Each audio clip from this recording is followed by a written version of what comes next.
Good day, everybody. Happy holidays, happy New Year's. My name is Armando Verdiel with the Lighting Design Lab, powered by Seattle City Light. This is our first delivery of the year, so very excited, very happy for everyone that we're going to have here. So today we are presenting on Essential Commercial Heat Pump Water Heating Engineering Deep Dive Part 1.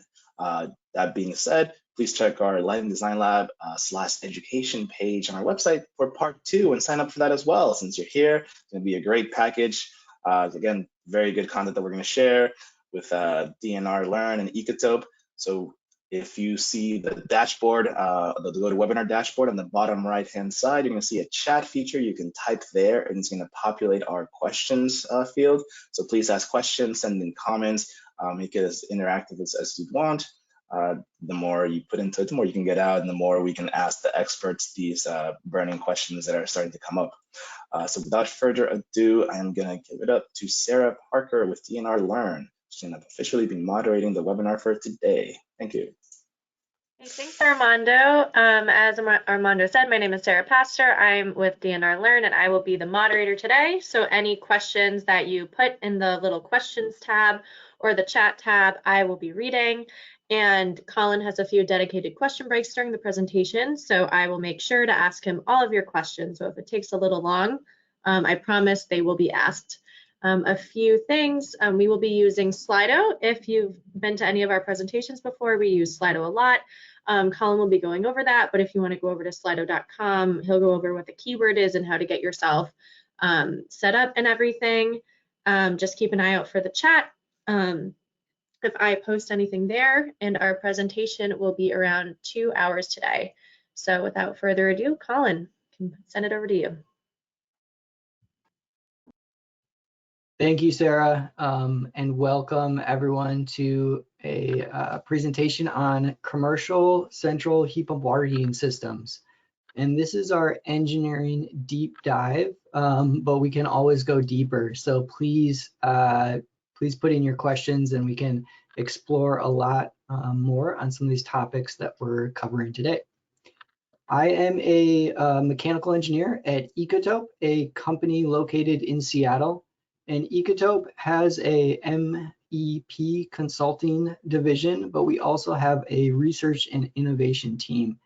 And I span kind of both departments there and really focus and have focused on commercial heat pump water heating systems for the last 8 years I've been at Ecotope.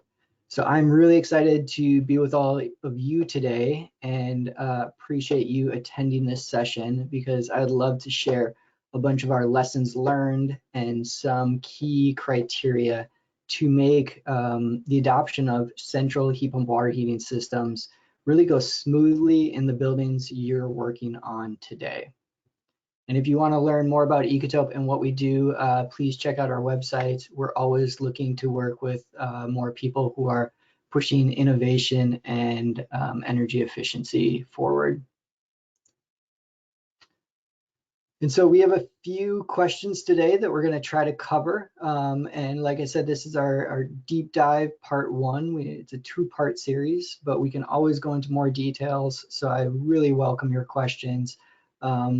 No stupid questions, of course, but we can always spend a lot of time covering tons of details, and we have limited amount of time. So we'll try to really focus this today on what we feel is important and getting that information to you, but please feel free to ask questions throughout the presentation, and Sarah will be moderating that. So what we're focused on today is a few questions. First is, what are the policy drivers pushing for adoption? We have the Seattle Energy Code, the Washington State Energy Code, and California with Title 24. All of those are really pushing forward with commercial heat pump water heating systems, specifically for residential occupancies. And so we're pretty focused on residential occupancies throughout this presentation today, but we'll try to tie in a few other commercial building candidates that make a good candidate for a heat pump water heating system. And that's one of our other questions there.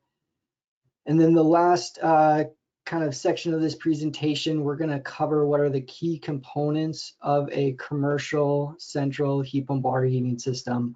I'll break it down into 4 components, and we'll discuss at a fairly high level, but definitely get into some details on what makes or breaks those components and what details we need to be aware of, which we might not have been aware of with our electric resistance or gas water heating systems in the past. And so we just have to take a little bit of a different design approach to really get these systems installed in our buildings reliably, and that leads to great efficiency over the lifetime. And like Sarah mentioned, we'll be using a Slido. We're still in this virtual world. We got another COVID strain. It's unfortunate, but we all gotta work together and do what we can here. And so Slido is a really great tool for us. It doesn't save any of your personal information. There's no spam emails. You don't have to sign up for anything. All you have to do is go to the web page and enter our code, which is HPWH1, and that will bring up some questions, which first we're looking at an introductory survey, looking to understand who you are and who you work with, what you do in the building industry. And you can also use your smartphone to scan this QR code in the upper left-hand corner of the screen, and that should get you right to this introductory survey. I do not think you need to enter this code if you take a picture of that QR code with your phone. So I'll just give you all a minute because I know it takes a little bit to navigate to that web page to get set up. And you can do this on your phone or on your computer. And if you're doing it on your computer, I recommend you just keep that web page open throughout our presentation, because I think we have 2 or 3 Slidos where we're trying to gather some information from you all.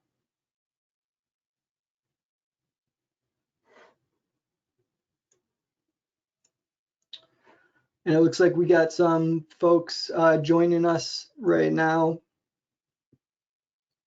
More people coming in. So my name is Colin Grist. I'll do a brief introduction here. Again, we're focused on commercial heat pump water heating systems. And this is our part 1 of the engineering deep dive. And we have an interactive polling tool known as Slido that we're using right now to get some information out of you all about who you are and what you do in the industry, so that we can better tailor this presentation for you, our audience today. So what professions do we have joining us today? We have a mechanical engineer, great, welcome. Utility, development, construction, building, sustainability, compliance, mechanical engineer, utility professional, excellent. Consulting engineer. So all of you, electrical designer, awesome, welcome. It's great to get electrical and electrical designers as well as mechanical and plumbers in the room, as this information is definitely applicable to you.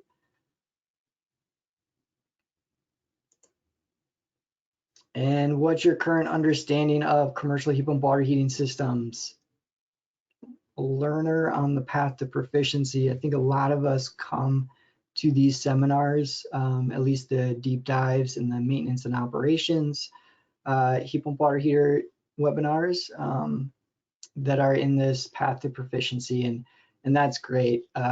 Heat pump water heaters are, you know, they've been around for a while. It's a heat pump. It uses the same technology as in your refrigerator, but we're applying them in a little different manner to buildings for domestic water. And so a lot of us are familiar with the heat pump in general, but maybe not for water heating. And so I hope we can all learn a bit more about that today. And no all-stars here today. I always love having co-presenters. If there's anyone out there who feels they're an expert in heat pump water heating. What is your goal for the webinar today? See multifamily heat pump applications. Yes, we will go over a few light case studies today, very brief case studies on commercial heat pump water heating systems. And part 2 of this, which is next week, Tuesday, we will dive into Jackson Apartments, which is a new construction project in the Seattle area. It's around 500 units. And so we have a case study on that, which is a great way for us all to see one of these systems in person, or at least over the internet in person, and get a better understanding of the components that went into that system and how it's intended to operate. Improved knowledge, deep dive, better understanding of these systems. Yes, I hope we can cover that. We're going to lay down some fundamentals, but we also do have other presentations where we cover more of those intro to heat pump water heater topics. We have done heat pump water heating systems. We always install gas boilers. Seattle, yes, many jurisdictions are moving away from natural gas. We've seen it as a safety concern with gas leaks and explosions. We've seen it as a safety in our homes, right? It's not healthy for us to burn gas in our homes. It's leading to higher rates of asthma in children. And so we're trying to take that natural gas use out of those environments, especially when we have a great alternative like heat pump water heaters, which are much more efficient, can be very cost effective if you do it correctly, and lead to great efficiency over the lifetime of that system. Learn and apply more about this topic, just more about this topic. Great. So I think we can cover a lot of these goals today. And please, once again, feel free to ask questions throughout the presentation, and we'll address those at a few points. So you're all here today to learn about commercial heat pump water heating systems, and there's a few, I guess, basic definitions that we should all cover together first. And so the first thing we're going to cover is the language. And so we typically refer to two types of heat pumps, either unitary or split system. And so the unitary heat pump water heater, this can be a commercial or residentially sized heat pump water heater. But what it really means is that the compressor, the tanks, and the controls are all in a single package from a manufacturer. So we have a storage tank, which holds our hot water. We have a heat pump or a compressor, which moves heat into that water to make it hot. We have some kind of control system. We probably have a sensor in this tank tied to that control system.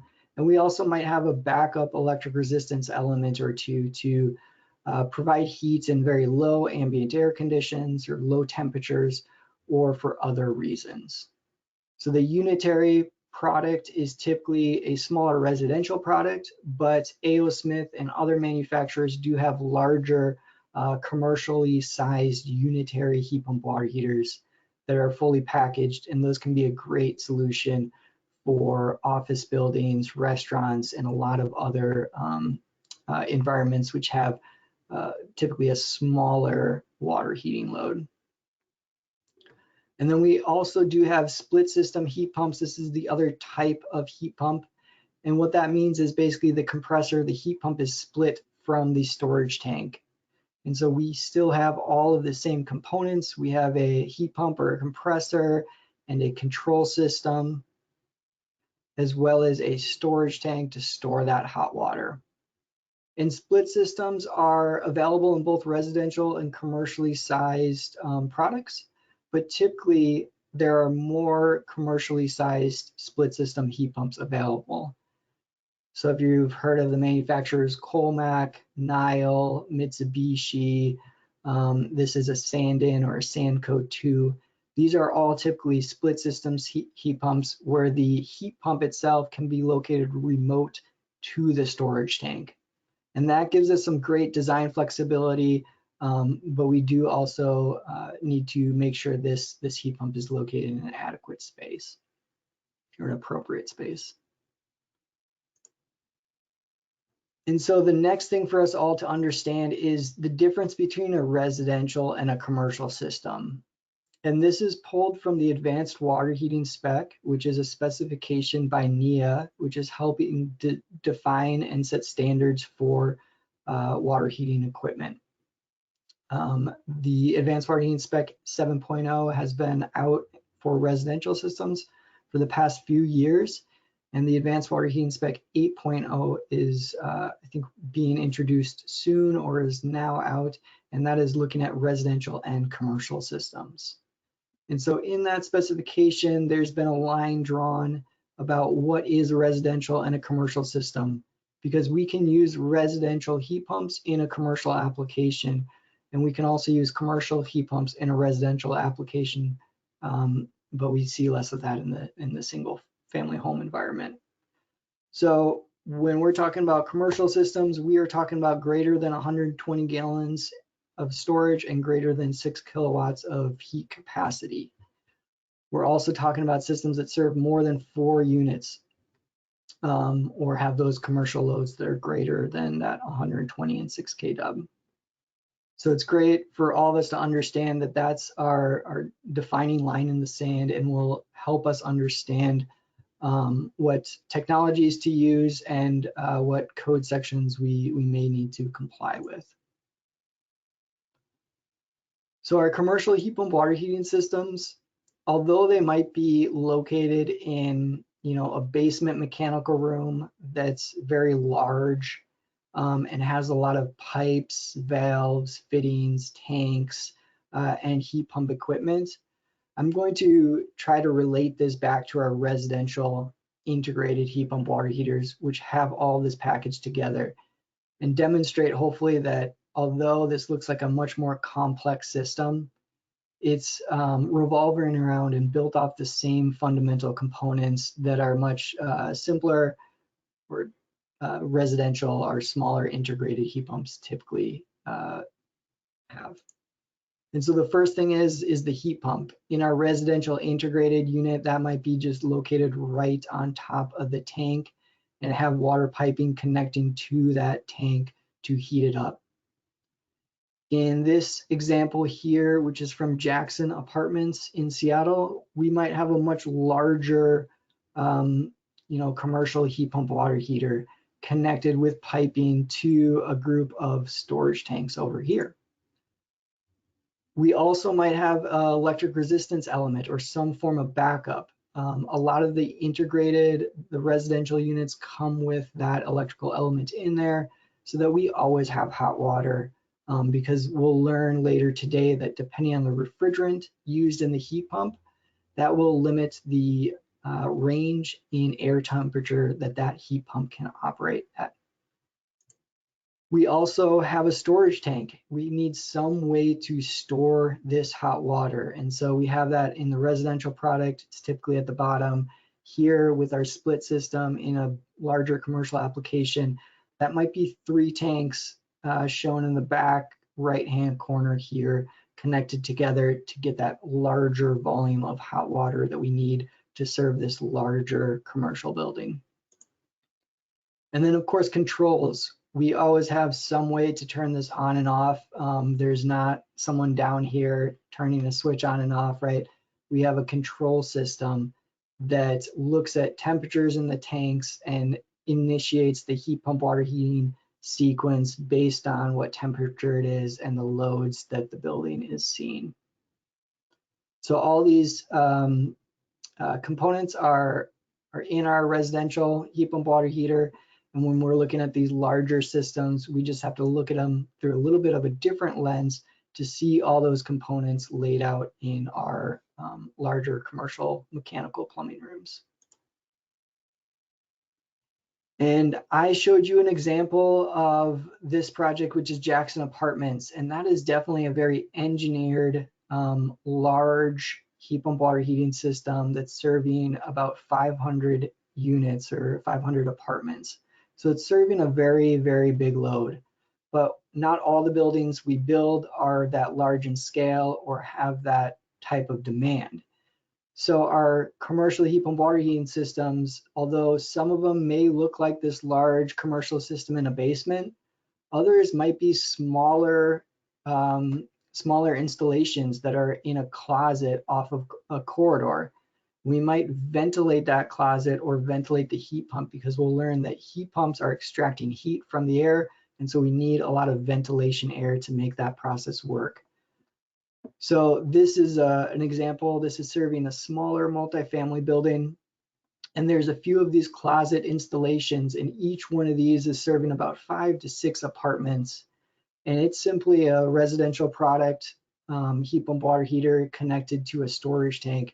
And that helps us extend or stretch our thermal battery so that we can serve more tenants than we could with a single tank. And we can also consider multiple commercial systems, right? It doesn't have to, if we have a large building, it doesn't mean we need one system in the basement to serve the whole building.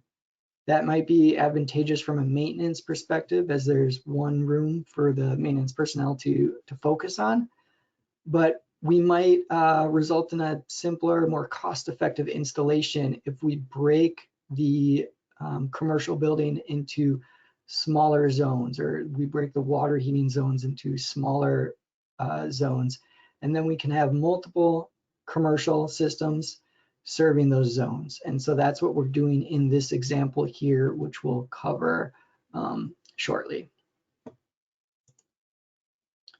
So our smaller commercial systems, they might be as simple as 2 integrated heat pump water heaters connected in parallel. We want to focus on equal distance piping here so that we have the same amount of water going through one tank as the other. That helps our tanks maintain balancing, and so that we're always sending out water at the correct delivery temperature.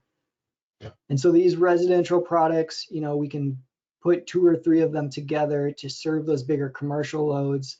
And this might be a very great design approach for our smaller multifamily buildings or commercial offices.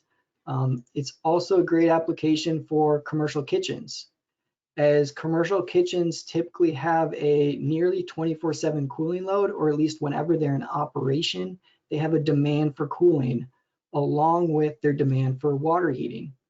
And a great thing about a heat pump is it's taking heat out of the air, putting that heat into water, and it's exhausting cooler air. And so we can use that cooler air as a free source of cooling because we're paying it to make hot water for us. So it's kind of a great symbiotic relationship between that commercial kitchen environment, which typically gets warm, and we need to keep it cool for these hard workers putting our wonderful meals together. So there's definitely advantageous, or there's reasons to use smaller residential sized equipment in certain applications. Those smaller units might not be appropriate for every application. And so if you're a designer, you might be looking at larger commercial heat pump water heaters. The small integrated residential products are typically around 1 ton of heat capacity, or 12,000 BTUs per hour, whereas the larger commercial products typically start at 10 tons. So 10 times the size of those smaller residential products. And that's really helpful because typically we want to serve these larger building loads, you know, where these are typically replacing gas or electric resistance water heaters. And those systems are typically bigger in general as well, or those pieces of equipment. So this is the fantastic Port of Seattle. You can see the Seahawks Stadium right back there. And this is Boutique Apartments. It's a new construction building in the Yesler redevelopment area. And guess what? It has a commercial heat pump water heating system. That system's been operating for probably at least 5 years now. Yeah, we're in 2022. And it's been serving 200 units. And here we provided a dedicated heating system for both the primary load and the temperature maintenance load. And we'll get into that later today. But when I say temperature maintenance, you can think of hot water circulation, maintaining the temperature in that hot water circulation loop. And so this used the Colmac heat pump water heater technology in the basement garage area that is a enclosed ventilated garage to serve these 200 apartment units with really high efficiency domestic hot water.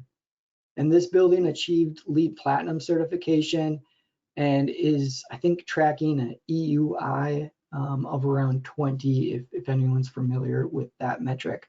Whereas the typical Seattle building is tracking closer to 40. So a dramatic improvement on the energy savings. We're about twice as efficient at this building than most neighboring Seattle multifamily buildings.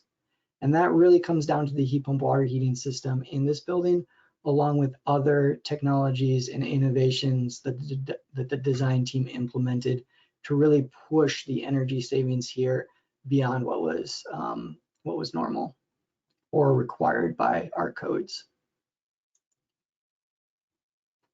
And the other thing I want to highlight in this kind of brief case study, or these 3 brief case studies that we're going through, is Hope Workstation. And this is a project in Everett, and there is a ground floor level of support spaces and retail with 3 floors of residential above that.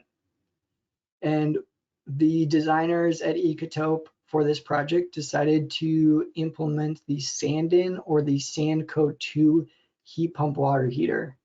And this heat pump uses a CO2 refrigerant, which means it can work outside in Seattle all year long, even when it's 20 degrees out like it was a week or 2 ago. These units using CO2 refrigerant can provide heat into the water even at those low ambient air conditions we see sometimes throughout the winter. And so this project, because that's a residential product, heat pump product, we broke this building up into multiple smaller central heat pump water heating systems. So this is the same rooftop plan, and we have coupled a Sandin heat pump water heater with the storage tank 1 level below off in a closet, and that serves a group of units vertically. So we're typically serving 3 to 4 units here with 1 heat pump water heater and 1 storage tank. And we've repeated that across the entire building to serve those sections. And so this does mean more hot water distribution networks, but we were able to reduce the overall amount of piping associated with or needed for that hot water by using multiple smaller water heating zones essentially, and providing 1 Sandin with 1 storage tank for each one. This resulted in a very economical system installation and allowed us to use these really high efficiency Sandin heat pump water heaters and locate them on the roof. It does mean that there's more maintenance points spread out across this roof. So it's one thing to be attentive of and be aware of that and make sure that you have good access to each one of these heat pumps, as there's now more maintenance points than if you were designing this with 1 central location. But this can be very advantageous to a lot of us out there who are trying to work maybe with those smaller residentially kind of sized products and make them work for our commercial applications. And I'll pause there and see if there are any questions, Sarah, so far. Otherwise, we'll keep moving forward. And the next thing we're going to discuss is why you might be considering a commercial heat pump water heating system and the amount of energy savings you can achieve with that advanced technology. Yeah, Colin, it looks like the only question that we have right now is if you know if the slides are available for the learners or if they will be available. Yes, we'll have the slides available for all of you today, so you can spend more time on this at your own leisure. Great. And I believe that Armando will be posting them on the website in a few days as well. So keep an eye out for that too. And it looks like we have another question. Where are the controls for the Everett system? Yeah, great question. So this product has controls built, or has a controller built into it. So if you open this top panel of the heat pump, there's a controller in there. And that controller is tied to an aquastat in this tank one level below. And so it's looking at the tank temperature, and when it drops below about 113 degrees, it's going to signal that heat pump to turn on. It's going to push about 150-degree water into the top of the tank. And as soon as this water temperature going back to that heat pump rises above the manufacturer's set point, which is, I believe, is around 120 degrees, then it's going to turn itself off. So at that point, we're keeping the top of the tank charged there. Thank you. And that looks like all of our questions for now. Great. So why are we considering a commercial heat pump water heating system? Well, there's definitely numerous reasons to consider this technology. You might be being pushed or gently guided with global, federal, and state policies, right? Those are typically influencing the codes and standards that you and I work with on a day-to-day basis, whether it be the Seattle Energy Code or the Washington State Energy Code or another code in the jurisdiction that you're in. But there's also reasons to do them now because there are still incentives and rebates available. I know there are some incentives through Seattle City Light that will continue through 2022. And so there's great reason to be, I guess, somewhat of an earlier adopter at this point, a late earlier adopter, to capture those rebates. It's free money on the table and can help you install a higher performing system, which will only lead to more energy savings and lower operating costs. And I installed a residential heat pump water heater in my home here in Seattle probably about 6 or 7 years ago, and that thing has been working fantastically for the past years. Took a hot shower this morning, still working today, but that has dramatically lowered my operating costs here. Yes, there's a little bit more I paid up front, but the payback with these commercial systems is typically under 7 to 10 years. And with residential systems for single family homes, it can be even shorter than that. So in our large commercial applications, we're probably typically looking around a return on investment of 5 to 7 years. And if we got a platinum system or a really expensive one, we might be looking closer to 10 years. But there's great ways to really capture those savings or that it, get savings over the course of the heat pump water heater's lifetime or life. And other reasons to do it are energy efficiency measures, right? We all need to be saving energy. We either need to be making new energy generation plants like nuclear, solar, wind, all those out there, or we need to be saving energy because energy efficiency is a form of energy, right? We use typically on a national basis more energy per year than we did the previous years. And so to meet up with that demand, we consistently need to be building new energy generation facilities. However, we can also reduce the energy we're using to offset the requirement to build those new facilities. And we've been doing this for years and years. There's a nuclear kind of facility out by Olympia towards the coast, and there's a few towers there, and those were never fully built because that project started and then they looked at it and they could actually save more energy by simply insulating roofs in residential homes and didn't need to build a nuclear facility. And so we as a society need to start thinking about efficiency in our time that we're using energy as a viable source of energy. And that will help reduce the amount of new power generation facilities we'll need because those are super costly for all of us out there. And then societal changes. We've seen a lot of issues with gas over the past years. It has its place, but likely that place isn't in our residential home environments.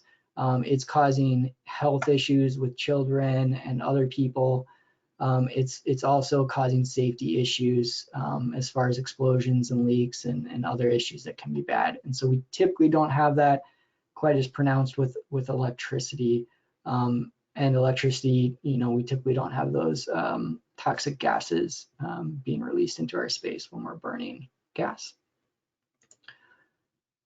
But, a lot of us are probably here today and we're coming from Seattle, or we're working on projects in Seattle. And the Seattle Commercial Energy Code, since January 1st, 2022, so 11 days ago, has adopted the requirement for commercial heat pump water heating systems, specifically air source heat pumps, to serve the hot water requirements of R1 and R2 occupancies.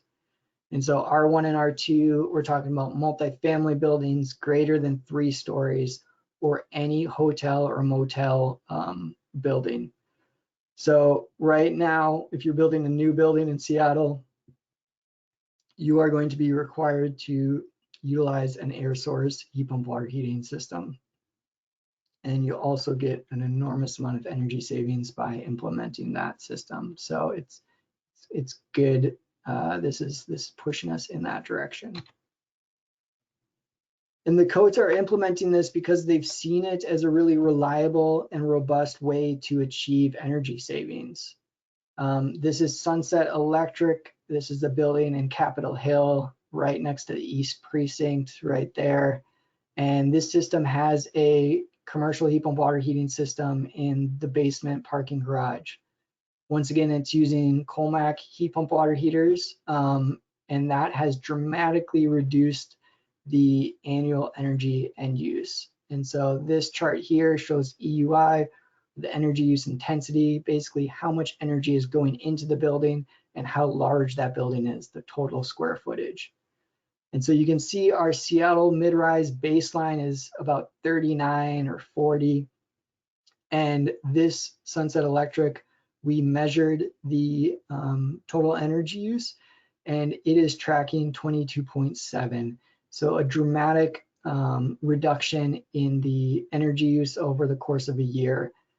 And there were many efficiency strategies implemented to drive that energy use down. But the biggest one, the biggest payback, was definitely the commercial heat pump water heating system in the parking garage. And that's using the R134A refrigerant, which we'll get into in session 2 of this and discuss what temperature limitations that refrigerant has and how to work around that in Seattle. But we saw a 70% reduction in the domestic hot water energy, and definitely some savings across the entire building as far as energy savings go. And then there's been numerous examples and case studies, but this is another one we pulled for this presentation. And this is Elizabeth James House. This is a senior low-income building. It's 60 apartments in the central district of Seattle. And this had a electric resistance water heating system that was operating and was replaced with a heat pump water heating system. And so we utilized 4 Sandin CO2 heat pump water heaters, which allowed us to put them outside because they have that CO2 refrigerant. And that saved about $6,400 per year, which was a great payback for the building, and also is saving these senior low-income tenants about $100 per year in their energy usages associated with domestic hot water. And the other benefit to that CO2 is it's the basis of the greenhouse gas emission scale, and so it's considered 0. So compared to our R134 refrigerant, CO2 is much more environmentally friendly, as it's coming around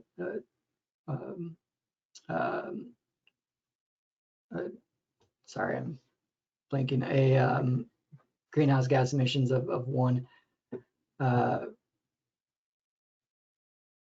Sorry, I'm yeah. So moving forward. And the other reason, and I've talked about this a bunch so far, is that we can dramatically save energy. And this is one system that we're replacing.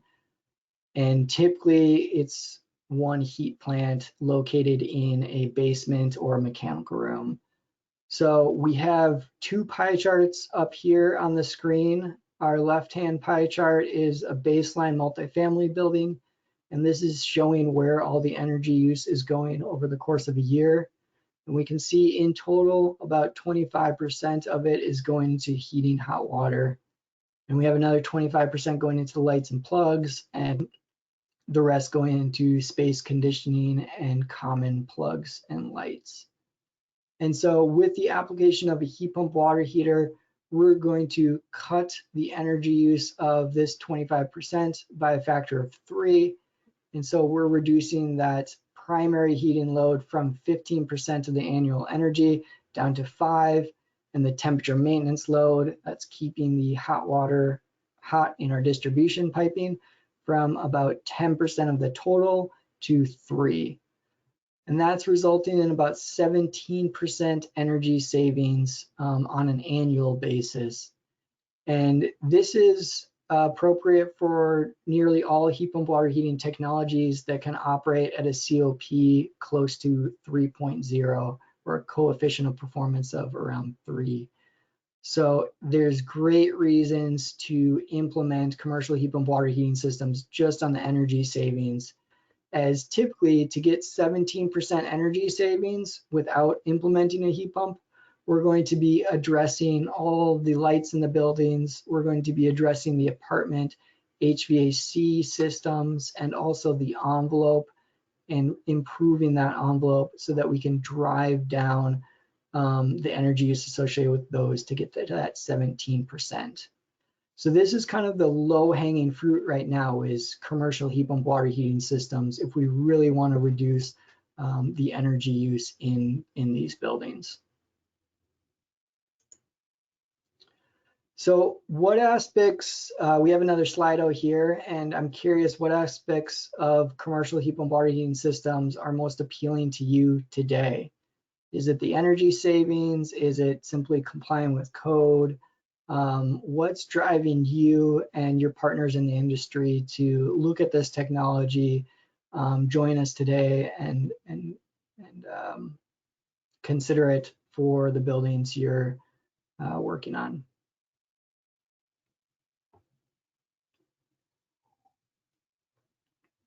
Yeah, net zero energy direct emissions. We can, put a heat pump water heating system in a building, and we can put solar on the roof, and we can use that solar energy to provide the electrical energy for that heat pump water heating system.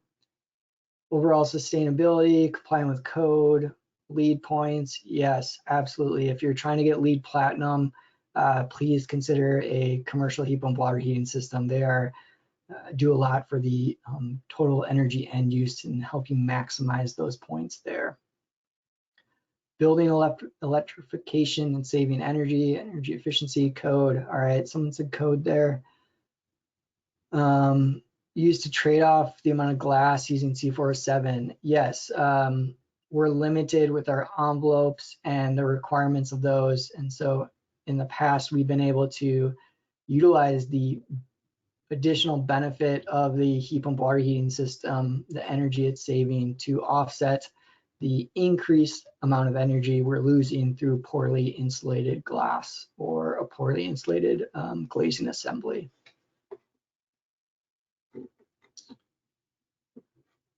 Great. Well, I think these are all fantastic reasons.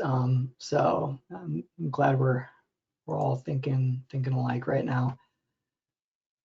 And the next area we're going to discuss is the 4 components of a commercial heat pump water heating system. What's typically, or what these components are, and some of the key criteria to make sure they're running efficiently and have what they need to do their job they're tasked with.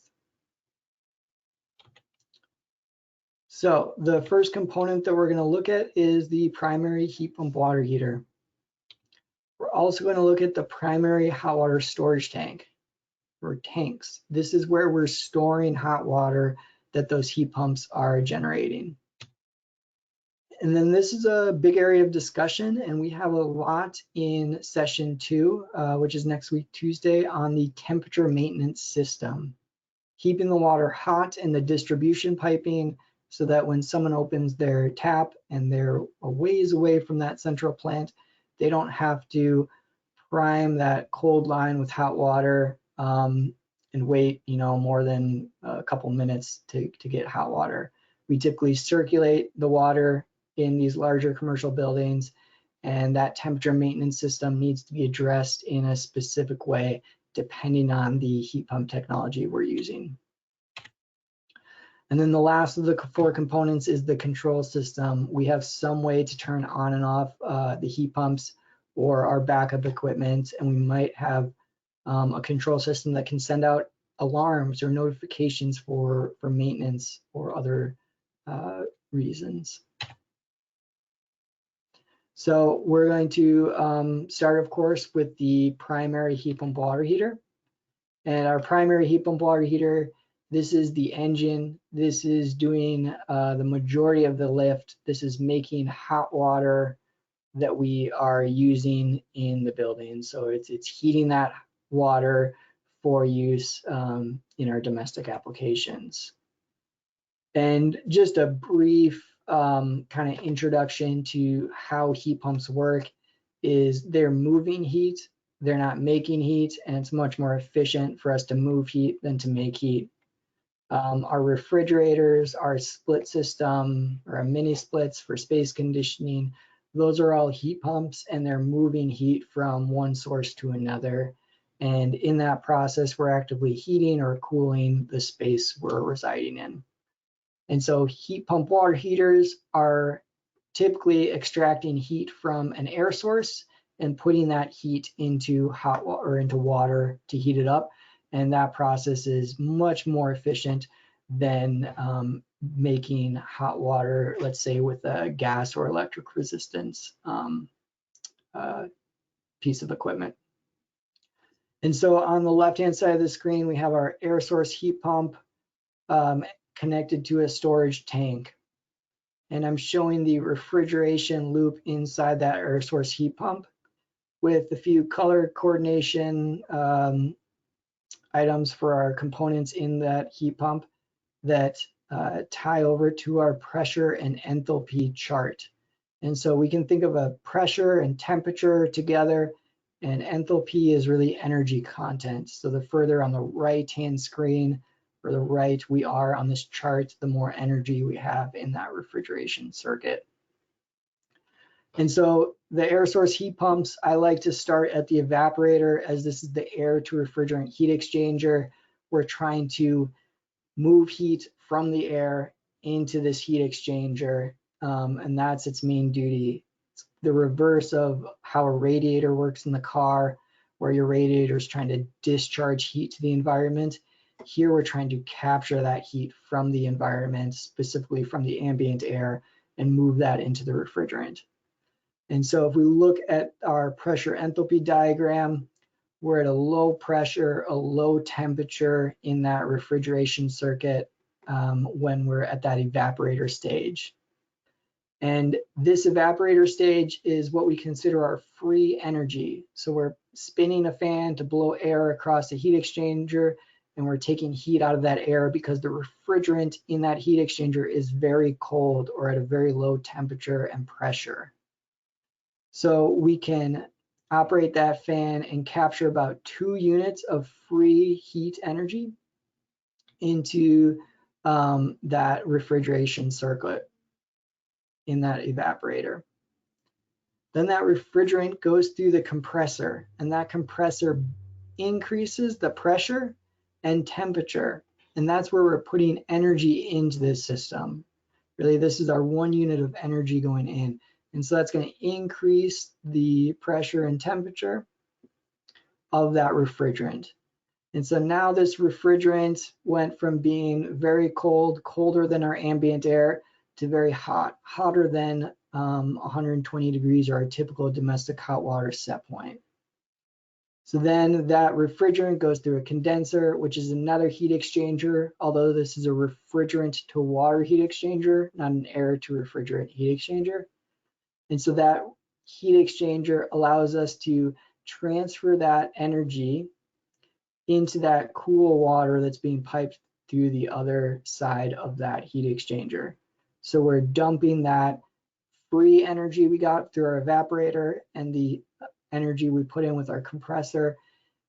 We're dumping that into the domestic hot water with the condenser. And so we're transferring that energy out of that refrigerant into that hot water into that water, and that's what's heating it up.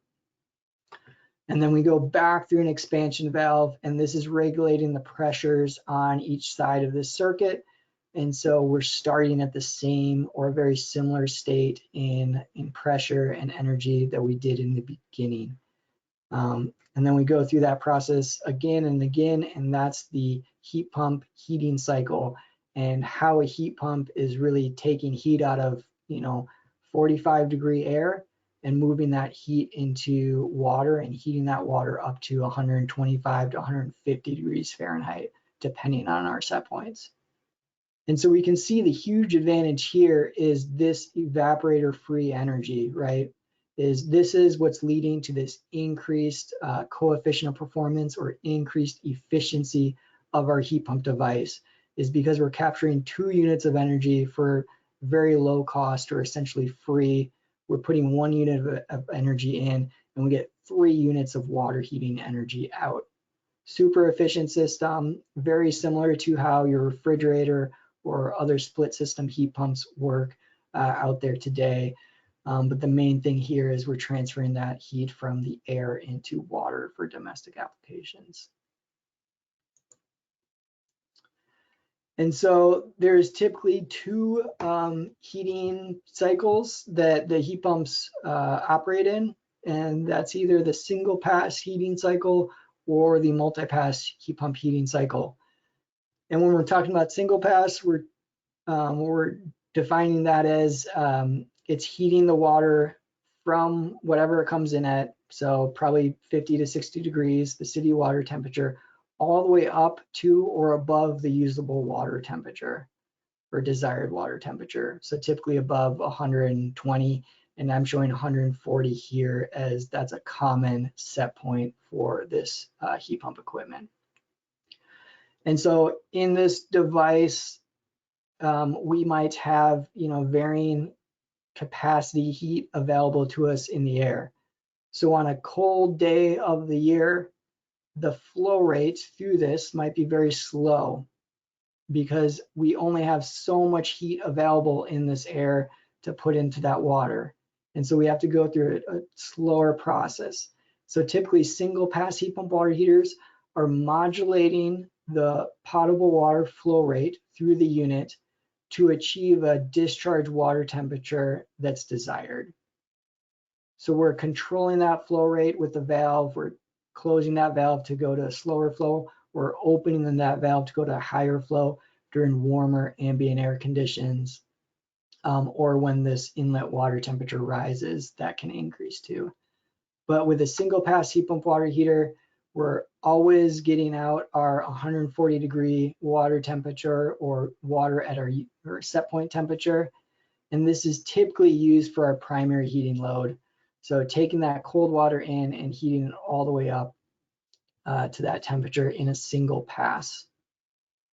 But there are also multi-pass heat pump water heaters available out there. And these have a place in the market as well. And multi-pass is, like it sounds like, typically taking multiple passes to heat the water up to temperature. So if our water is coming in at 50 degrees from the city, the first pass, we might heat it up 10 degrees to 60. Now that's 60 degree water to 70, 70 to 80, and so forth. And so that's why you'll notice that in our multi-pass example, the connection to the tank is not at the top of the tank. And the reason for that is because if we have 50 or 60 degree water coming in from the city, we're only going to heat that up to 70 or 80 on our first pass. So if that connection was all the way up here, we'd be dumping that warm water into the top of the tank. And that would, you know, cause a warm pocket of water to go out to the tenants and not be a great solution or operating point for this system. Would likely result in complaints. So the multi-pass heat pump water heater typically has an uncontrolled water flow rate through it. So sorry, not uncontrolled, non-modulating. It's single speed. So we're going to set our one flow rate, and that's going to target about a 10 degree to 20 degree lift in temperature, and that's going to be consistent at all operating conditions. And so we pass that water through that circuit multiple times to get it up to the usable temperature. And the multi-pass heat pump water heaters at Ecotope, we typically like to use them for the temperature maintenance load or reheating the hot water circulation water.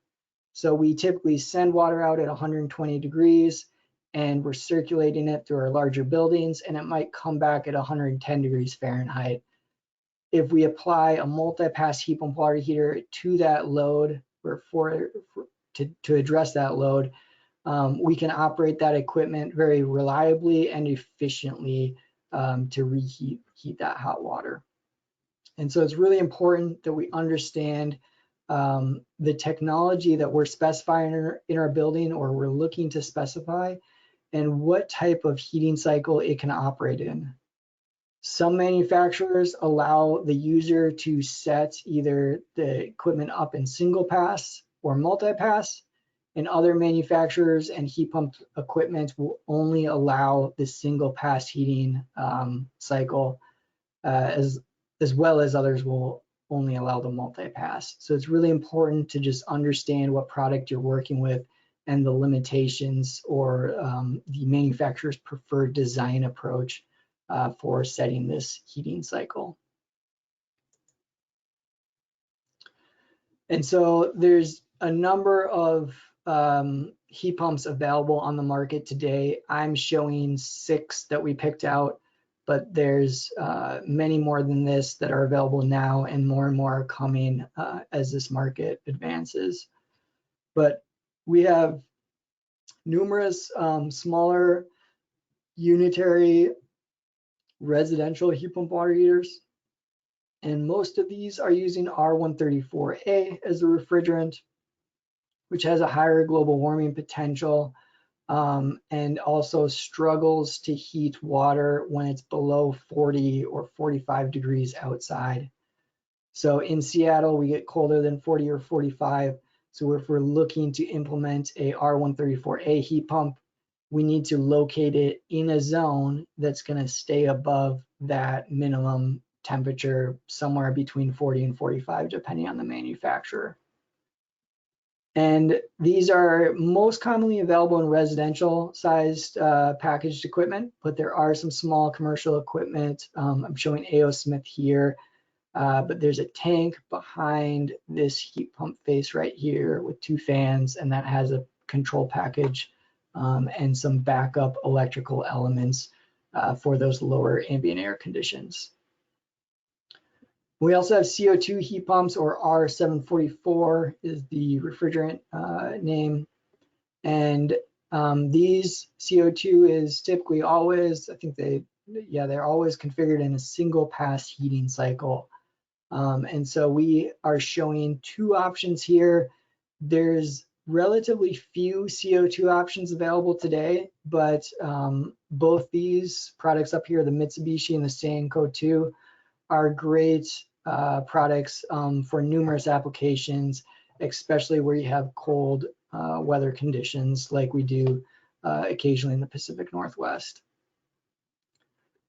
And then there's other larger commercially sized R134A heat pumps. Rheem has one, A.O. Smith has one, Colmac and Nile also have them. These are 2 US manufacturers who have been in the heat pump world for numerous years now. Colmac was probably one of the early adopters, and they were using this heat pump in Hawaii, where it's very warm and tropical all year long. And so they are a Washington manufacturer and have numerous projects throughout Washington State and California with their technology in there. And then Nile is an East Coast US manufacturer, and they really came from, my understanding is the lumber drying industry. And they have heat pumps designed for domestic applications and can be great solutions for our larger commercial buildings, as those are typically in the 10 to 30 ton range, along with the Comac as well. Now, I know both these manufacturers are looking at alternatives to refrigerants, but primarily these are R134A devices, which once again are challenged at low ambient air conditions. And so if you're installing one of these and you put it on a rooftop, there's going to be periods of the year where it cannot operate in Seattle because it's below the minimum threshold temperature that this unit can operate at, or these types of unit. So it's one thing to consider is maybe locating these in an underground parking garage, which we get some geothermal buffer effect from, or in another location where there's some residual heat that we can utilize to keep the temperature that these heat pumps are seeing above that 40 to 45 degree threshold. And so here's my summary slide on the heat pump water heating, or the heat pump water heater, the primary heat pump water heater, and some considerations for all of you out there. So I hope that at least some of you out there print the slide just for an easy, quick reference. As if you have a heat pump, you're going to need an air source or heat source. We are focused on air source heat pumps today, but they do make water source heat pumps. And so in that case, you need a reliable water source for that heat pump. And larger heat pumps will require, or larger capacity heat pumps will require more air. So it's important to understand early on in your projects approximately what size of heat pumps you're going to be looking at, what the total capacity of those heat pumps are, and how much air is going to be required for those heat pumps, especially if they're in an enclosed parking garage or another semi-interior space. And then the second thing to consider is what type of heating cycle will that heat pump operate in? Is it single pass? Is it multi-pass? Do I, as the designer, have the flexibility to specify that for the project I'm working on? Please, I would encourage you to reach out to your manufacturers or the manufacturer's reps to get further information on that. And then electrical connections. Our electrical water heating systems require large electrical connections, or a lot of electrical capacity. Our gas water heating systems require very little electrical capacity. So just ensure that you're coordinated early on, that you have the correct or enough electrical capacity and the correct voltage and phase. Some of the larger commercial equipment can operate in either single phase or three phase, and they come in a variety of voltage considerations. So just please make sure you're coordinated on that and early on. And then water connections. Sometimes we're going to look at locating a heat pump outdoors because it has a significant air requirement. And so do we need freeze protection in that situation? Ecotope has designed a few projects without freeze protection with heat pumps located outside. And the key to success there is short piping runs and exterior or extra exterior insulation, along with a very, I would recommend like a bird deterrent or a rodent deterrent membrane around that insulation. Is the last thing you want is a bird or a rat to pull apart some insulation and cause a cold pocket on that pipe that can freeze and cause you numerous issues in that regard. And then condensate management. These heat pumps are extracting heat from the air, so they do create condensate because they typically have a cold coil. That evaporator is cold, and the air, our ambient air typically has moisture in it, and so that moisture can condense on that cold coil, and that's condensate, and we need some way to manage it. Making sure that we don't create ice rinks is really important. We don't want to dump the condensate on a roof that can get cold and create essentially an ice rink for the maintenance personnel. The next thing is maintenance and access, right? We need to be aware that someone is going to occasionally need to go up here and change an air filter or spray out debris on that air filter or evaporator coil. They're going to need maintenance and access to that unit. And so we want to design that in there and have it be appropriate for the task, because the worst or poor outcome would be that we put the heat pump somewhere that's really challenging to get to. So although the maintenance procedures are very simple, they were put aside and not attended to because of the challenge just to get to the device or heat pump. And so it's really important that we're designing that access in for those maintenance personnel. And then the last and arguably one of the big ones is sound considerations. Heat pump water heaters make noise. They typically have a fan, or they have a fan and a compressor, and both those devices typically make more noise than a electric resistance or a gas water heater, or the components in those pieces of equipment. So we need to consider where we're putting these heat pump water heaters, how close they are to sensitive occupancies or residential windows that may be open periodically throughout the year. Is please contact your manufacturers or the manufacturer's rep and understand the decibel rating of that heat pump water heater, and maybe work with the acoustical engineer to determine if that's an appropriate rating for the area you're specifying it in. And we have an opportunity here for pause for questions.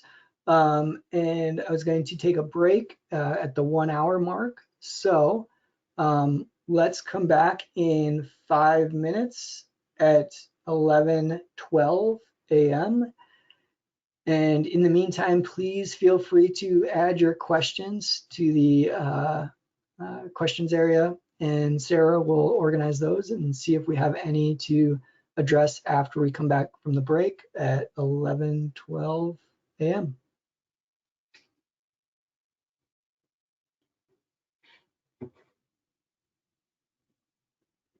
See y'all in a little bit.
Welcome back, everyone. We'll get started here in just a minute with a few questions, if we have any. Yeah, we have a few. Have you ever used Bradford White heat pump water heaters? Not personally, but they do have a product, I believe. I think it's a residential integrated heat pump water heater, but maybe the individual could note that in the chat. So we will touch back on that one. Besides noise, is vibration a concern? Yeah, vibration can be a concern and something to address. The small residential heat pumps, the Sandin, the Sanco, to the manufacturer changed names recently, so I'll say both when I say one, as well as the integrated unitary heat pump water heaters typically don't make much vibration or shake or do much at all. So not a real important thing to address in those smaller products. But the larger commercial heat pumps like Colmac or Nile, Mitsubishi definitely can vibrate because they have larger fans, larger compressors that are starting and stopping. So it's great to get vibration isolation both at the heat pump mounting feet, the points at which it's touching the structure, and the piping connection from the heat pump to the rigid piping connecting to the storage tank.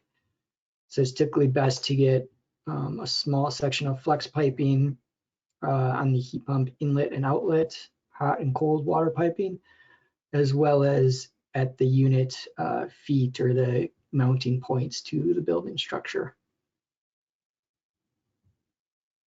Great, thank you. And it looks like we also just got a comment that temperature maintenance is also a great water saver. Absolutely. Yeah, fantastic comment. Is the temperature maintenance system, right? The hot water circulation system is there because we're trying to reduce the wait time of hot water to that occupant.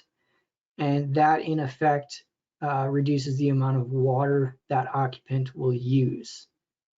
And so that water, although it might be cold and they're flushing a bunch out before it gets hot, was hot at one time. And so we have to consider that load in our building or in our engineering calculations. And so not only the temperature maintenance system does cause some or create some important design considerations with our heat pumps, it is a really important part of the system. And what we, as designers and engineers need to first focus on is making a robust and reliable hot water system. And then how can we make it the most energy efficient we can? Because if it's not providing hot water to the tenants, it's really hard to judge its efficiency, or probably not appropriate to judge its efficiency. If your car can't drive to the store, we probably don't want to rate the miles per gallon that it can achieve. Thank you. And we just got another one that's a little long. Your photo showed a Colmac air source located in a room in the garage with ducting to the outdoors. Did makeup air come from the garage? Did it work well? The reason I ask, we typically see air source heat pump water heaters located outdoors. Yeah, so we will cover that in the case study next week, Tuesday, for Jackson Apartments. But the short response is yes, we had makeup air from the garage space. So the system that I showed was in the basement or the lowest level of the garage. And it's an enclosed parking garage that's ventilated in Seattle. So we have large exhaust fans in that lower level that are, exhausting air to the rooftop or the courtyard, some space. We are pulling air in to make up that garage exhaust through a ventilated garage door. essentially. We also have those heat pumps in a mechanical room low down or in the basement of that garage. And those heat pumps are directing their exhaust air out towards that garage exhaust fan system. So that cold air is being exhausted out of the building. And the doors into that mechanical room were essentially grated or chain link fence, we can refer to it as, so that there's a makeup air pathway. Because we do need to consider both the makeup air path for these heat pumps as well as the exhaust air path for the heat pumps when they're located in an enclosed space like a parking garage. And I have some images and some sketches that do a great job of displaying that we can look at next week, Tuesday. So please join us then. All right. Well, we are moving on to the primary storage. Heat pump water heaters are not instantaneous heaters. They operate in a heating cycle, and that cycle takes time. So we're never going to have a instantaneous heat pump water heater like we have a gas or electric instantaneous water heater. So we need some place to store that hot water. And that's the reason we have our primary storage tanks. And this is really a battery bank. In our off-grid solar applications, we can put a bunch of batteries together to essentially create one large battery bank. And with storage tanks, we can do the exact same thing, as we can connect a bunch of storage tanks together to create a larger storage volume so that we can address these larger building hot water loads. And like our batteries, we can connect our storage tanks either in series or parallel. And we need to just understand how we're connecting them, because that's going to, allow us to make different design decisions to get the most appropriate and reliable design. So in parallel, it's typically best to focus on equal distance piping so that we get balancing through the tanks. Because in our parallel situation, the most challenging thing often, from my experience, is to get balancing across these storage tanks. And this is more important with a heat pump water heater, split system heat pump water heater, because if one of these tanks drifts in temperature, we're going to be supplying hot water to them, and it may result in one tank drifting far off in temperature than the other two. We also need to consider how we're controlling the heat pump water heaters on and off. If we have 3 parallel tanks, it's likely the best design to put a temperature sensor in each tank and relay those to a heat pump and do some averaging of those temperature sensors to signal the heat pumps on and off. If we have one temperature sensor in, let's say, our storage tank 2, and that's the tank that maybe doesn't get as much flow as storage tank 1 or 3, and that temperature sensor is controlling the heat pump on and off, we might create situations where we're not turning on the heat pump early enough or turning it off too late, and that's causing system issues. So it's really critical that we get balancing in parallel tanks, balancing of flow in parallel tanks. And one way I would encourage you to do that is with equal distance piping, rather than some throttling valve at the tank, because throttling valves are typically, or a balancing valve is typically only going to be balanced to the flow you initially set it at, and it's not going to modulate throughout the different flow characteristics. And so we need to balance both the cold water supply going into these tanks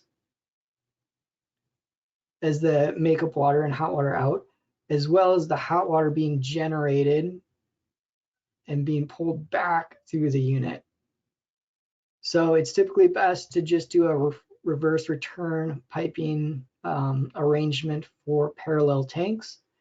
And then also be aware of your sensors, where they are in the tanks, And if you're going to be averaging them or just using one sensor, it's really critical that you understand that and some advantages for each reason.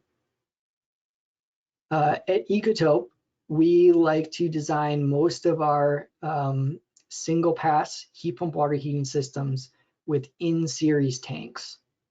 And so what we're doing in this example is connecting the top of one tank to the bottom of the next tank. And we repeat that a few times if it's 3 tanks, and in the Jackson apartments, we have 3 tanks. So it's essentially this diagram, but we've done it with up to, I think, 5 tanks in series.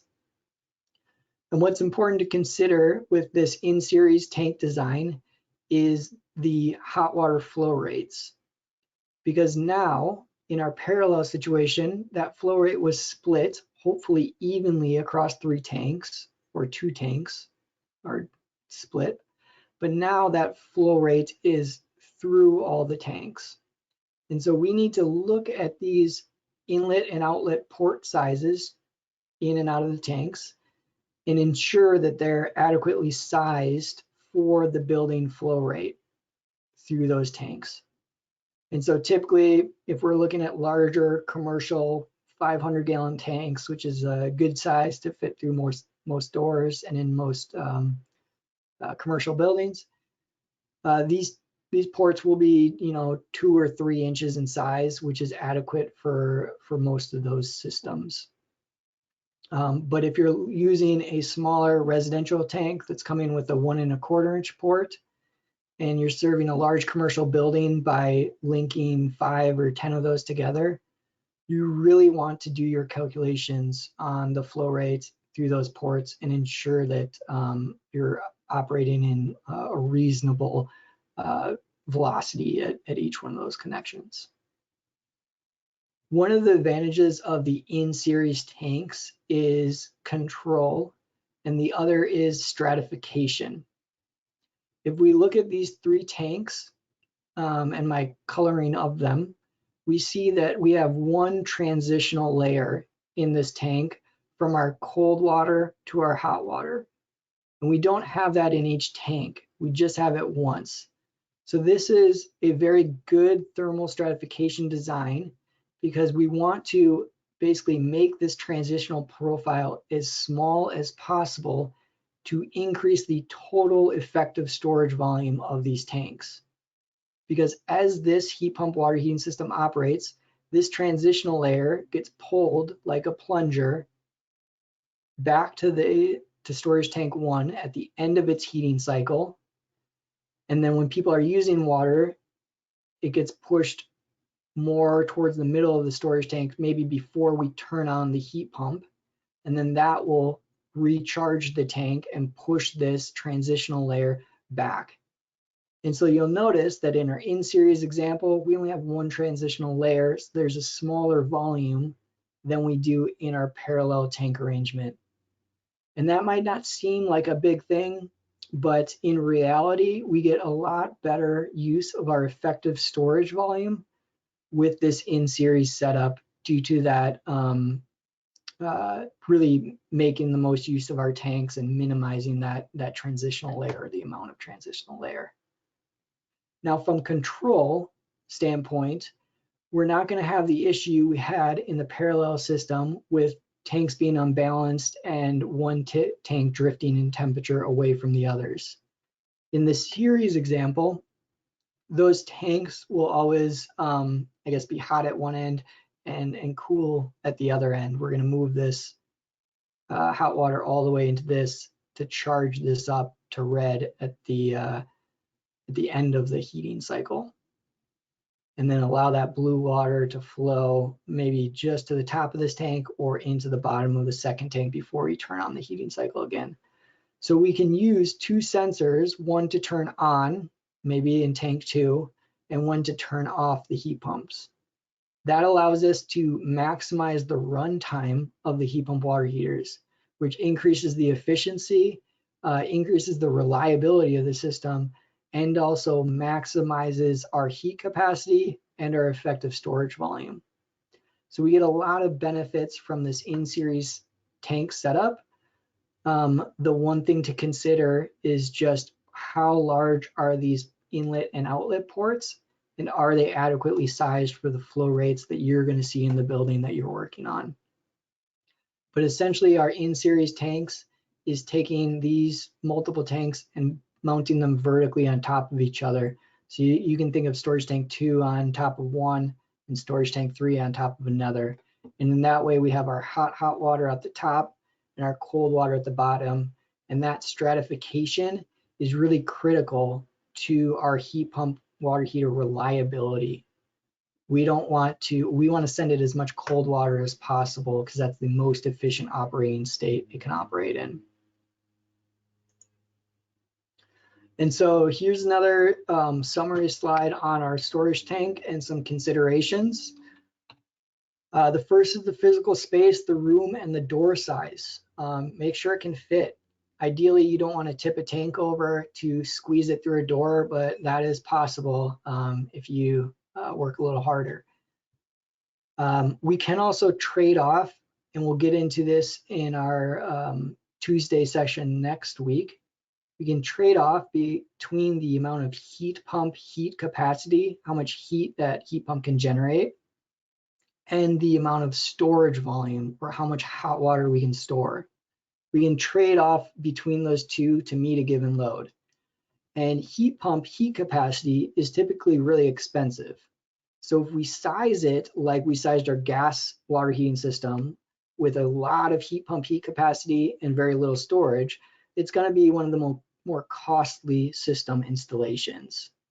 So we might want to trade off and provide more storage than typically we would with less heat pump heat capacity. So we save on the first cost of the heat pump, but we have to pay a little bit extra for storage, but storage is typically less expensive than heat pump. So in the end, we get a favorable result, right? But to do that, we really need to understand the physical space and the room and the door size. And so you need to work with your architecture team early on to determine if the small corner domestic hot water room they provided for what they thought was gas water heating equipment is adequately sized for our heat pump water heating systems. The next thing is vertical is better than horizontal. We'll get into stratification more, a little bit more today and then more in Tuesday's session next week. But vertical tanks result in a higher stratification index than horizontal tanks. And we want to increase the level of thermal stratification, or essentially minimize that transitional boundary of warm water. And so we can do that with a vertical tank. And then also consider, how are you piping your tanks if you have multiple of them, in series or parallel? If you're using a single speed heat pump, I would encourage you to look at in-series storage tanks. But if you're using a multi-pass heat pump with a bunch of storage tanks, there is likely reason to design it with a parallel storage tank system. And so it's important to understand what heat pump technology and what heating cycle that heat pump will operate in, and then design the tanks to address that requirement. The other thing we need to be aware of is the height of the control sensor or sensors.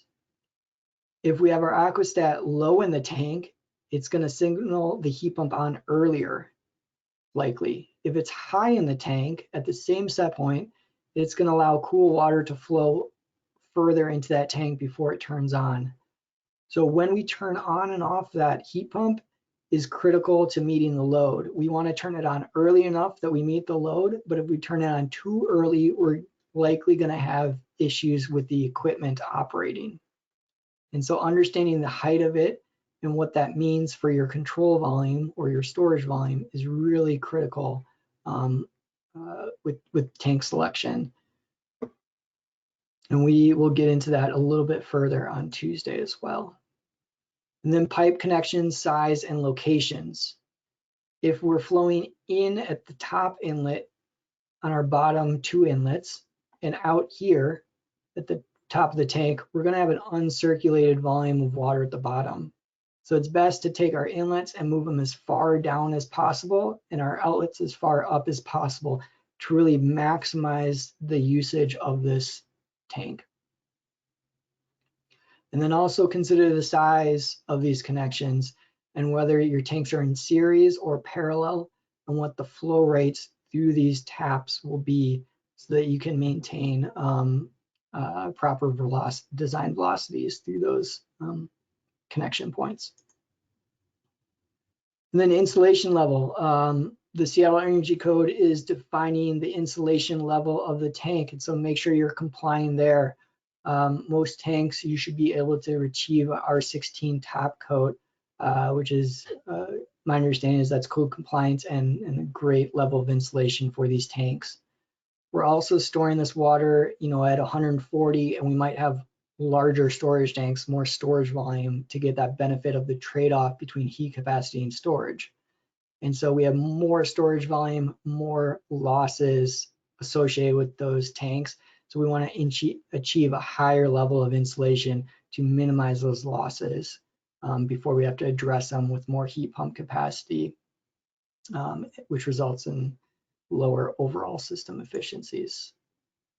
And then thermal isolation. If this tank is on a concrete pad or foundation, it's required to be provided with an R10 thermal isolating pad.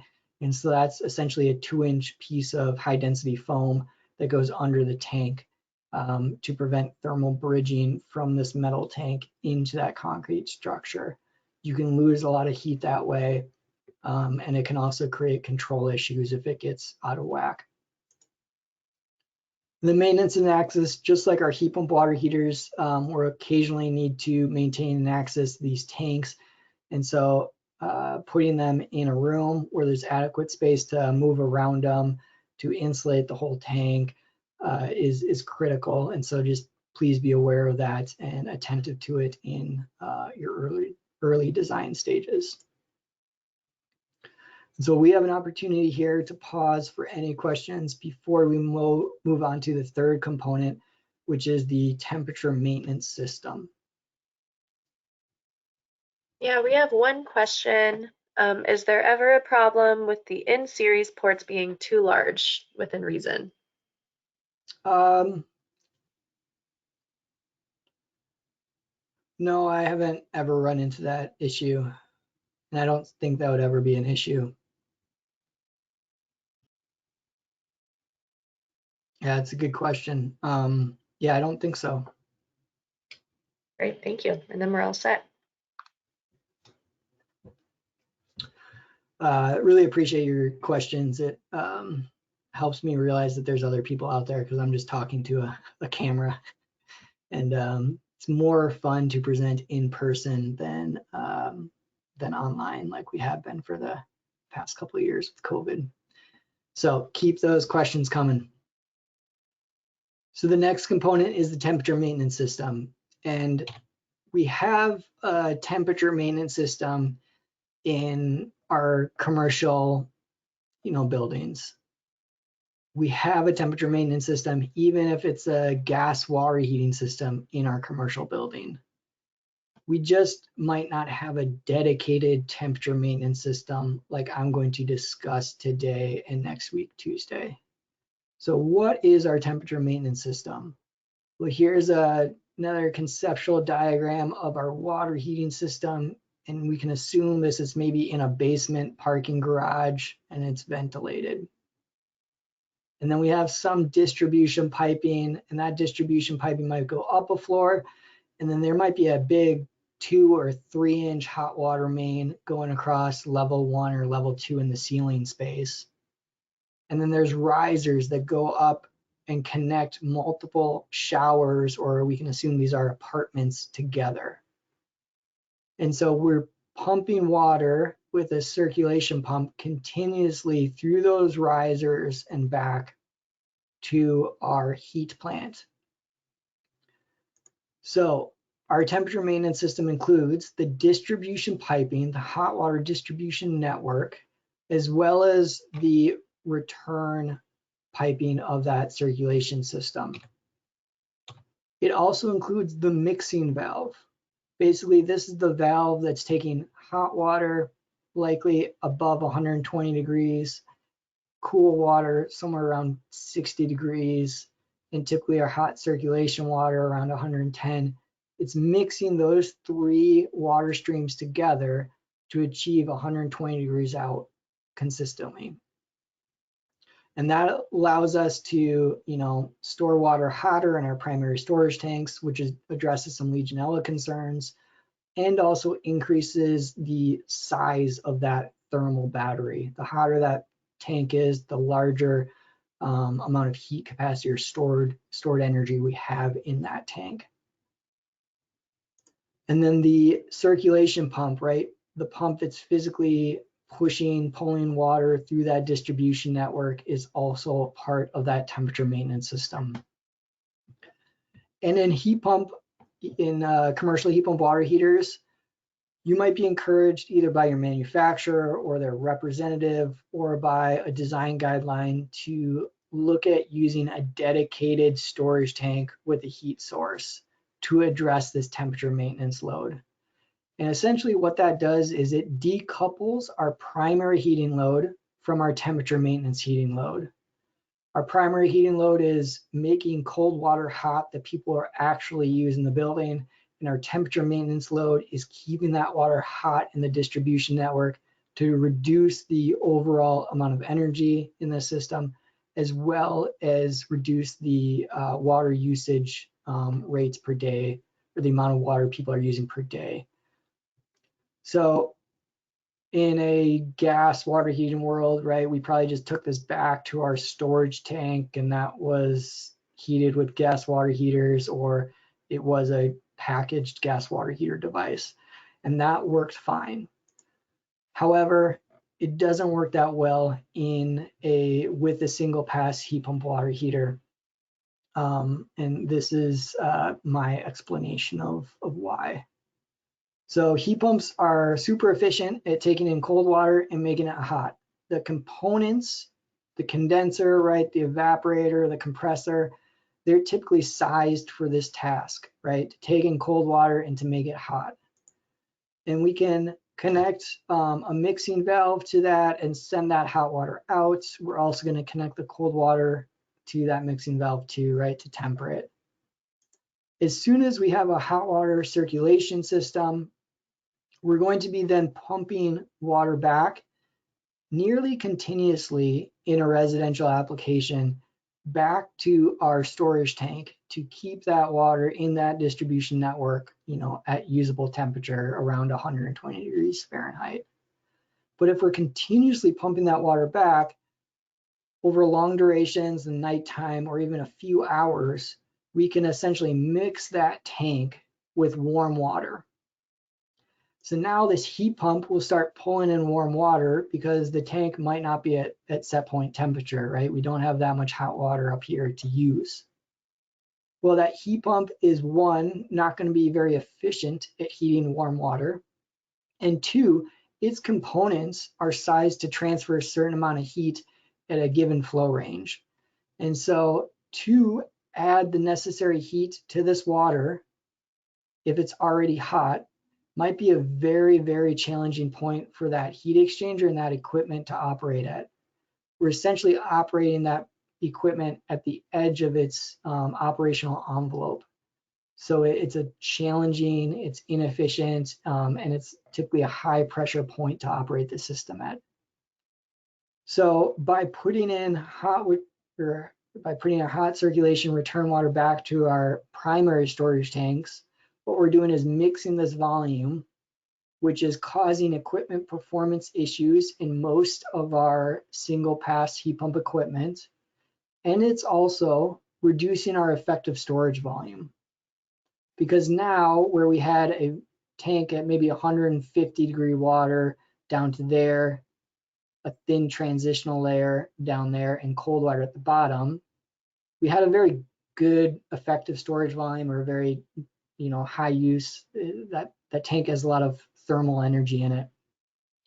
With it mixed, we dramatically reduce that amount of thermal energy we can store in that tank which is going to also create issues with our system meeting the load, the building load. And so we can add extra heat pumps, but that's just going to add cost. So it's typically best to provide a dedicated temperature maintenance system. And this is what we're going to spend a lot of time next week, Tuesday, on, is some solutions for this. But I'm showing two on the screen here today. And we essentially have a parallel loop tank, or two systems in parallel, our primary system and our temperature maintenance system. And the key to this parallel setup is getting a multi-pass heat pump water heater to address that temperature maintenance load. It's going to be tuned to operate under those characteristics. We can also do a series loop tank or swing tank design, which we'll get into more on Tuesday. But essentially, we're overheating water in our primary storage tanks. And then we're connecting that primary storage tank to the bottom of our temperature maintenance tank. So anytime we have flow out into the system or demand of hot water, this overheated water at 150 degrees, we're going to transfer a small amount of energy into that temperature maintenance tank. And if that draw happens periodically, that small amount of energy we're transferring over is enough to offset the hot water circulation water or reheat that coming back to the tank. And what that does is it prevents this electrical element from running at a much lower coefficient of performance than our single pass heat pump water heaters. So this is a pretty clever design solution to essentially transfer overheated energy into our temperature maintenance tank and allow our primary system to stay very stratified and operate at a very reliable and appropriate operating conditions for that equipment. And so we'll get into more on Tuesday why you might choose one or the other, or why you might be looking at a combined system more similar to your typical gas or electric resistance water heating systems. But the real critical thing, I think, for us to all understand, and this was new to me probably about 7 years ago, is just the sheer scale of the temperature maintenance load. In large commercial buildings, we have a lot of distribution piping, and often that piping is conservatively sized. It's bigger than it probably needs to be. And that ends up being a significant amount of load or energy use over the entire course of the year that goes into maintaining that hot water in the distribution network. And so that's essentially a waste of energy, because that's just, we're not using that for practical heating purposes. It's just circulation losses. So it's helping us reduce the amount of water we're using, but it's still a waste stream. And if we could eliminate it, all the better. And if we can eliminate it to a certain extent, then our heat pump water heaters will have a more reliable operating point to function at, which is going to reduce overall costs in our systems. So how do we reduce the amount of hot water circulation, or the scale of that hot water circulation load? It's a small constant load that adds up, and primarily there's a few weak links in the chain. One is these clamps to concrete. And so what I'm showing here is a thermally isolated clamp into a concrete member. And this is a hot water piping in a enclosed parking garage. So we can see that the garage itself is purple, right? That's that purple, where there's the same space essentially in our thermal image on the right. And so that purple is around 50 degrees, right? That's the garage temperature. That hanger is also 50 degrees. Our pipe's warmer because there's some energy bleeding through that insulation. But if this clamp was directly connected to that pipe, in this image, we'd see a red hot pipe clamp support. And so we'd have a lot of bridging or thermal energy transfer between our hot water piping and our concrete garage assembly. And this can happen, all across the board. It doesn't have to be concrete. It can be wood, although wood's typically more resistive to to heat transfer than concrete. But it can also happen in metal. And so here's a overly bad image of thermal bridging. We can imagine our hot water pipe here, and we have numerous metal pipe clamps connecting to metal. That water in the piping is 120 degrees. The piping itself will be close to 120 degrees. That clamp member will be also close to 120 degrees. So we can provide our systems with these thermally isolated pipe clamp supports. Both the plumbers and the insulators love these, and they can actually reduce cost in our buildings. They are installation costs in our buildings due to simplicity in the installation procedures with these, less cutting around junction points. So these are also code required, but I would encourage you to make sure that in your specs, if you're a mechanical engineer, you have a solid thermal bridge pipe clamp support specified, so you can give some concrete or good direction to the contractors. The other thing to consider is how we're sizing our distribution piping. We can, of course, provide more insulation on that hot water distribution piping to reduce the loads, but we can also downsize or more appropriately size that hot water distribution piping. So the 2018 Uniform Plumbing Code has Appendix M, which is a peak water demand sizing calculator. It's similar to Appendix A or Appendix A plus C, but it takes a different approach and results in a much different answer. And so on the top right-hand side of the screen, this was sized for 120 unit apartment building, I believe.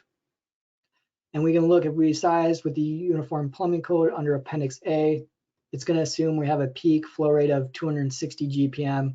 We're going to need a 4-inch cold water main, a 4-inch cold water meter, and likely a hot water pipe that's close to that in size.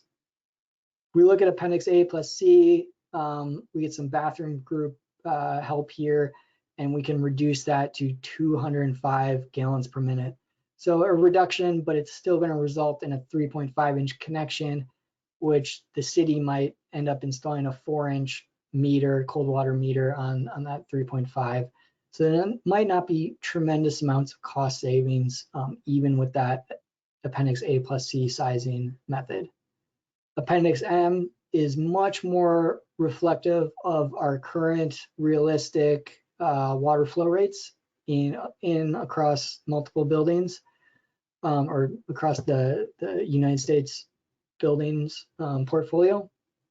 And that's going to dramatically reduce the size of the cold water main required, because it's more appropriate reflecting flow rates that we see in these buildings.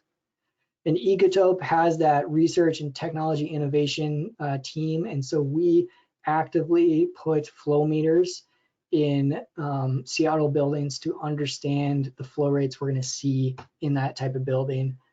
And for most 100 unit apartment buildings, the peak flow rate I've really ever seen is closer to 10 to 12 gallons per minute, right? And this is predicting 54 gallons per minute. So there's still a lot of conservative engineering in this Appendix M estimation. So although you're seeing it dramatically reduce from our Appendix A sizing, I would encourage you to believe this number if you've done the calculations appropriately, as typically we even see less than this in the majority of the building stock we've studied. And so this reduced water volume in our distribution piping saves so much money on the plumbing contractors' installation costs, primarily because we're saving material costs, we're saving valve costs and installation costs. It's dramatic the amount of savings we can achieve when we have reduced the size required from 4-inch to 2-inch. It also dramatically reduces the amount of energy associated with that hot water distribution system and the temperature maintenance load, which means we have to buy less heat pump capacity and we result in a higher efficiency system, which means we have a quicker payback. So please consider Appendix M. It's my understanding it's allowed in Seattle, but it's still jurisdictional dependent in California and other areas of the country. And we're approaching our time mark here, and I'm wrapping up, but we touched on the thermostatic mixing valve a little bit. It's a critical life safety device, especially when we're storing water at 140 to 150 degrees. That can scald occupants fairly quickly. So we want to temper that water or mix those water streams down to 120 degrees. And I would encourage electronic mixing valves. They are typically more quick to respond than the older paraffin wax valves or other types of bellows valves. And that quick response time is critically important when we have our in-series swing tank temperature maintenance design, because that swing tank is designed to swing in temperature from about 125 to 150. And so that swing in temperature will result in different temperatures going to the hot side of this mixing valve. And so you want this mixing valve to actually be able to modulate and control those temperatures to achieve a steady discharge water temperature of 120 degrees out. So you can have large valves that are costly, that are electronic, and they have their place and are great to use in certain applications. But you can also have a much smaller, this is a 1.5 inch valve for the Elizabeth James project. It's really important that you accurately match the valve to the load it needs to be sized for. And I would encourage that Appendix M sizing for that reason as well, so that it can operate under all those flow conditions that it's going to see, because it will see a low minimum flow rate associated with your pump minimum flow rate, as well as a very peak flow rate associated when everyone is using hot water in the morning hours. So that was a lot. Any questions, feel free to add them here. We are going to spend next Tuesday talking about the temperature maintenance system in more depth, more on thermal stratification and its importance, as well as some strategies and design solutions for a variety of different building sizes, so that you can understand maybe what temperature maintenance system should be matched with what size or type of building you're working on. And we also do have a case study that is a more in-depth case study on the Jackson Apartments. We showed you a few pictures of that today, but we're going to be covering more detail on that and walking through the design process for that building. Thoughts on using Appendix M for sizing for Group R1 occupancy? Yeah, I don't have any initial thoughts on that. We have a great plumbing engineering team at Ecotope that I would pull from to get some general guidance on that for R1. When there's a domestic supply flow pushing through the tanks, can the heat pump still pull water against the direction of flow backwards through the tanks? They can still pull water from the tanks. If there's a domestic water supply pushing through the tanks, there's going to be cold water entering the bottom of the tank. And so typically it's pulling a portion of that to the heat pumps, and the other portion is going through the tanks, pushing hot water out and moving that stratification profile down through our in-series tanks. So yes, to some extent, it's still pulling water out of the tanks, depending on the supply flow rates and the heat pump water flow rates. It may be pulling water backwards through the tanks during, let's say, a low demand period with a lot of heat pump capacity.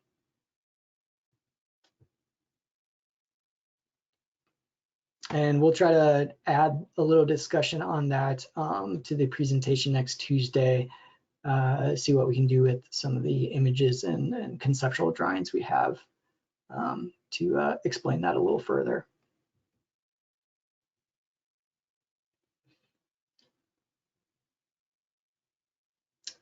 Great, well, thanks everyone for coming today. You can still add your questions here. I'm gonna move forward, but this poll will still be active and we can still read it on our end.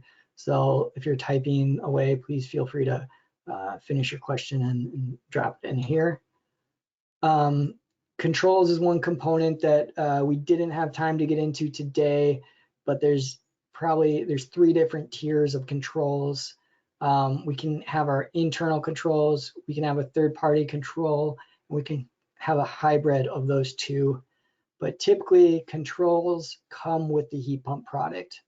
You can specify third-party external controllers, and we did that at Jackson because we were doing measurement and verification on this project, and we were able to pull a lot of data points both from the Colmac heat pumps as well as temperatures and flows throughout piping or throughout the piping and the storage tanks.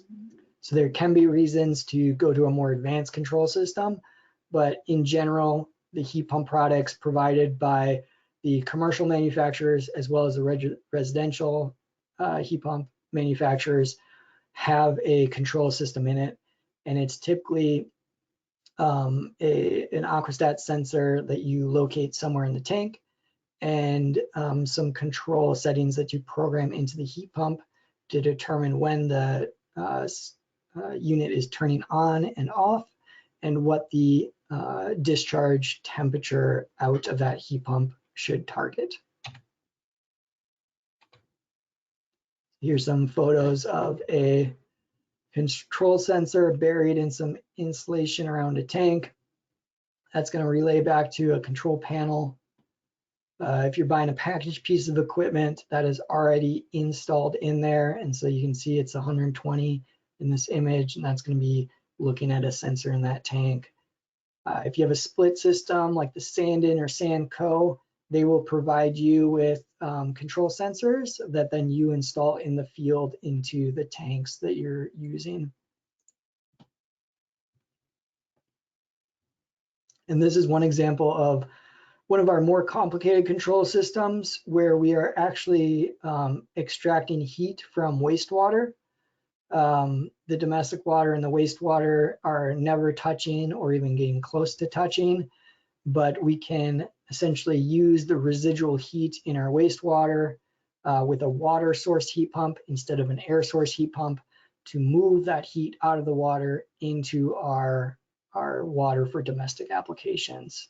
And in that system, we had a sewage ejection pump and other devices that needed control. So we looked at that more robust third-party control system to be able to have a really reliable and robust design for the maintenance personnel and others operating this system.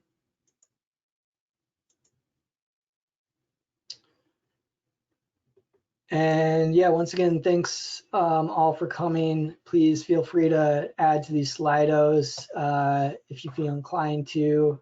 We love to hear your takeaways and any lessons learned or key things that you've learned today so that we can better tweak and tailor these presentations to our audiences in the future.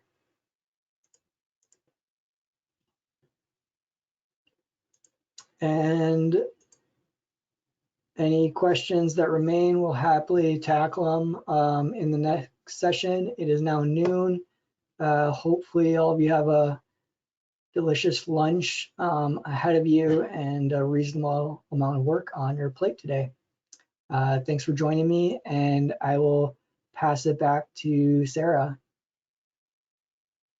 Hey, thanks, Colin. It looks like we have a few questions in the chat, so I will just go ahead and put them in the Slido so we have them on deck for next time.